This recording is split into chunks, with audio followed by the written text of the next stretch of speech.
Supreme court Modi सरकार पर भड़का। सुप्रीम कोर्ट ने मोदी सरकार की क्लास लगाई।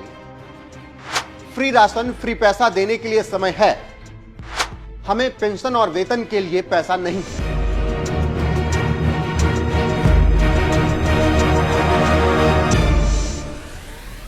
नमस्कार, मैं हूं आपके साथ रोहित। नए चीफ जस्टिस ऑफ इंडिया 6 महीने के लिए सुप्रीम कोर्ट के चीफ जस्टिस बने और जब से बने हैं तभी से एक के बाद एक बड़े और बोल्ड फैसले ले रहे हैं। अगर आपको याद हो तो संभल मामला काफी तूल पकड़ रहा था।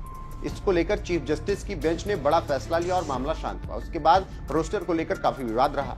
पूर्व चीफ जस्टिस के फैसले को संजीव खन्ना ने बदल दिया। इसके साथ ही साथ लगातार ऐसे फैसले भी दिए जिससे कि ईडी सीबीआई के होश उड़ गए। ऐसे में कहा जा रहा है कि संजीव खन्ना अपने 6 महीने के कार्यकाल को ऐतिहासिक बनाकर जाना चाहते हैं। उसी का नतीजा है कि अब संजीव खन्ना कठोर हो गए, अच्छे फैसले ले रहे हैं। उसी कड़ी में सुप्रीम कोर्ट के चीफ जस्टिस ऑफ इंडिया ने एक और बड़ा और बोल्ड फैसला सुनाया। मोदी सरकार और राज्यों की सरकारों को गजब खरी खोटी सुनाई। चीफ जस्टिस ऑफ इंडिया ने यहां तक कह दिया कि फ्री रेवड़ी बांटने के लिए आपके पास पैसे होते हैं और पेंशन और सैलरी देने के लिए आपके पास पैसा नहीं होता। इसी टिप्पणी और फैसले को मोदी के खिलाफ और भारी बेइज्जती मानी जा रही है। सुप्रीम कोर्ट ने जिला अदालतों के जजों के वेतन और पेंशन को लेकर मोदी सरकार और राज्य सरकारों पर भड़क गए और सरकारों के रवैये पर दुख जताया।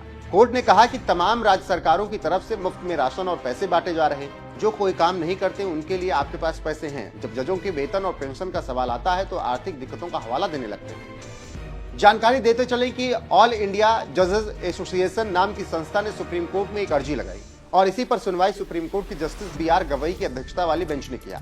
दिल्ली विधानसभा चुनाव में अलग अलग पार्टियों की तरफ से हो रही घोषणाओं की चर्चा की गई और कहा कि चुनाव आते ही लाडली बहन जैसी योजनाओं की घोषणा हो जाती है, जहां लाभार्थी को हर महीने एक तय रकम दी जाती है। दिल्ली में पार्टियां सत्ता में आने के लिए हर महीने 2500 रुपए तक देने का वादा कर रही है, लेकिन जजों के वेतन और पेंशन पर कोई सरकार ध्यान नहीं दे रही। यहाँ पर हम आपको बता दें कि 2015 में दाखिल इस याचिका में जजों का कम वेतन और सेवानिवृत्ति के बाद उचित पेंशन न मिलने की शिकायत की गई। इस बारे में पूरे देश में एक जैसी नीति न होने का भी हवाला दिया गया। सुप्रीम कोर्ट पेंशन और सैलरी न मिलने पर खफा हो गया। इसके लिए वकील के परमेश्वर को MKS क्यूरी तक नियुक्त कर दिया गया। सुनवाई के दौरान केंद्र सरकार की तरफ से पेश अटॉर्नी जनरल और वेंकट रमनी ने इसका बचाव किया और कहा कि सरकारों की तरफ से दी जाने वाली फ्रीवीज एक अस्थायी व्यवस्था है। वेतन और पेंशन में बढ़ोतरी एक अस्थायी बात है। राजस्व पर इसके असर पर विचार करना जरूरी है। तो आप समझ सकते हैं कैसे अपनी दलीलें केंद्र सरकार ने दी, लेकिन सुप्रीम कोर्ट ने एक बात नहीं मानी और कमेटी का गठन कर दिया है। जजों के पेंशन और वेतन को लेकर जस्टिस गवई और जस्टिस ऑगस्टीन जॉर्ज मसीह ने सुनवाई की और अटॉर्नी जनरल से कहा कि आप कुछ करें। इस पर केंद्र सरकार की तरफ से पेश वकील ने कहा कि सरकार एक अधिसूचना लाने पर विचार कर रही है, जिससे याचिका में उठाई गई चिंताओं का हल किया जाएगा। इस पर जजों ने कहा कि सरकार अगर भविष्य में ऐसा करती है तो इसकी जानकारी दी जाए। सुप्रीम कोर्ट कवर करने वाले पत्रकारों की माने तो ये मामला काफी समय से लंबित था, इसीलिए इसकी सुनवाई अब स्थगित नहीं की जा सकी और सुप्रीम कोर्ट इसीलिए नाराज है कि फ्रीबीज क्यों दी जा रही है। अब देखना होगा कि आगे क्या कुछ होता है और कमेटी जो गठित की गई है वो क्या रिपोर्ट पेश करती है।